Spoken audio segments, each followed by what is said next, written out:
playing for the SEC championship, winning the SEC, even reaching the college football playoff. Nothing is certain for number 2 Georgia after losing 28-10 to number 12 Mississippi. Now with 2 losses in SEC play, the Bulldogs will need help elsewhere in the conference to finish in the top 2. While possible, focus should instead shift to securing one of the league's at-large bids. But after another flat Saturday in a season littered with less than impressive performances, Georgia can't be seen as a sure thing to win out the rest of November given matchups with number 6 Tennessee and rival Georgia Tech. Remarkably, the defeat snaps the Bulldogs' 52-game winning streak against teams other than Alabama. No team can compare with Florida State for the title of this season's biggest disappointment. Another loss would put Georgia in that conversation, though, which speaks to both the program's immense expectations under Coach Kirby Smart and the way the Bulldogs have ceded away control of the SEC across the last month. What has been most concerning is the continued ineffectiveness of senior quarterback Carson Beck, who began the year as one of the leading Heisman Trophy favorites. Mired in a constant battle with turnovers, Beck won't even earn all-conference accolades in December. He went 20 of 31 for 186 yards and an interception in the loss. After tossing 6 interceptions in 417 attempts last season, Beck now has 12 in 321 throws this year. He was also sacked and stripped with 3 minutes left, ending any chance of a late comeback. Coinciding with Beck's struggles has been the disappearing act of the running game. Last year's team averaged 5.3 yards per carry with 40 rushing touchdowns and cracked the 180-yard mark 8 times. This year's squad went into Saturday averaging 4.5 yards per carry with a season high of 169 yards.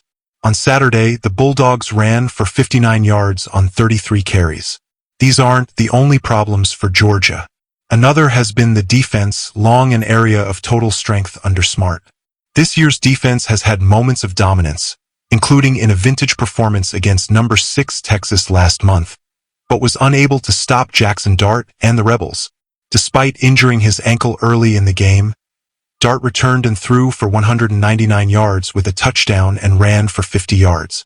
Overall, Ole Miss had 132 yards on the ground on 3.7 yards per carry. This second loss will dump Georgia down the USLBM coaches poll and raises some serious doubts across the board. The Bulldogs lead Saturday's winners and losers. Number 11 Alabama lost twice in October but looks like a different team in November.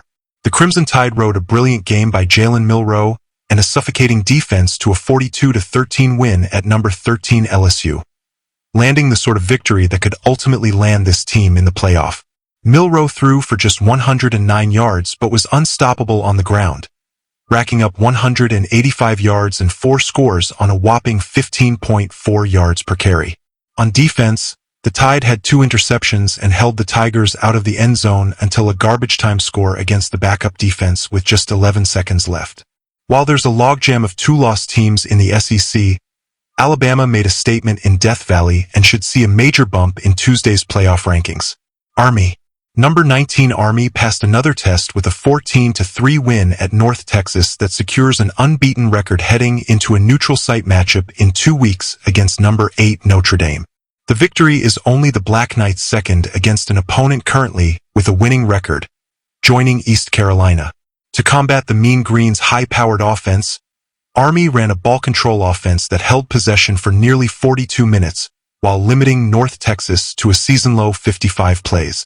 The Black Knights ran for 293 yards and have gained at least 288 yards on the ground in all but one game this season. Kansas. This type of game had been brewing for Kansas. Every one of the Jayhawks' 6 losses coming into Saturday was winnable, to put it lightly. Several, including a recent loss to number 21 Kansas State, was only made possible by unforced errors and turnovers in the fourth quarter.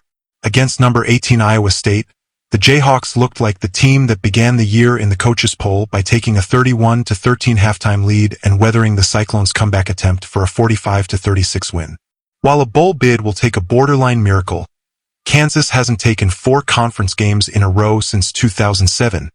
The win is a reminder of how good the Jayhawks can be when they get out of their own way. Colorado. Iowa State's loss simplifies the math for Deion Sanders and number 24 Colorado. After beating Texas Tech 41-27 behind 293 passing yards from Shedeur Sanders and 99 receiving yards and a score from Travis Hunter, the Buffaloes can reach the Big 12 championship game and play for a playoff berth by winning out against Utah, Kansas, and Oklahoma State. Given how things started this season, with an ugly win against North Dakota and a brutal loss to Nebraska, that Colorado has climbed knee-deep into this conversation should put Sanders near the top of the list for National Coach of the Year. Penn State. The number 7 Nittany Lions were held without an offensive touchdown a week ago against number 3 Ohio State, but rebounded in a big way against Washington, rolling up 485 yards of offense and dropping Washington 35-6. Drew Aller had 220 passing yards and a score, but Penn State did most of its damage on the ground, with a combined 193 yards from Katron Allen and Corey Smith and 266 yards and 4 scores overall. Avoiding a letdown after last week's emotional loss keeps the Nittany Lions on track for the playoff. Florida State.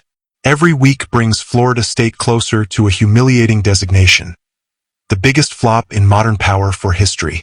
The Seminoles are down to 1-9 after an embarrassing 52-3 loss to number 8 Notre Dame and will need to sweep Charleston Southern and Florida to avoid the program's first 10-loss season since 1974.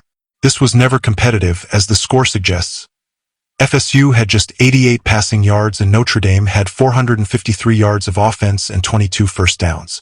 What happened to a team that nearly made last year's playoff? Attrition is only part of the story. FSU also misfired badly in the transfer portal and are shockingly lacking in depth given that this is Coach Mike Norvell's 5th season, not his first. Pittsburgh. Hours after Miami's loss opened a path to the conference championship game, Pittsburgh lost quarterback Eli Holstein to injury and then lost 24-19 to Virginia. Holstein's backup, Nate Yarnell, hit on 4 of 12 attempts for just 44 yards with a touchdown and 2 interceptions, the second coming with under 2 minutes to go.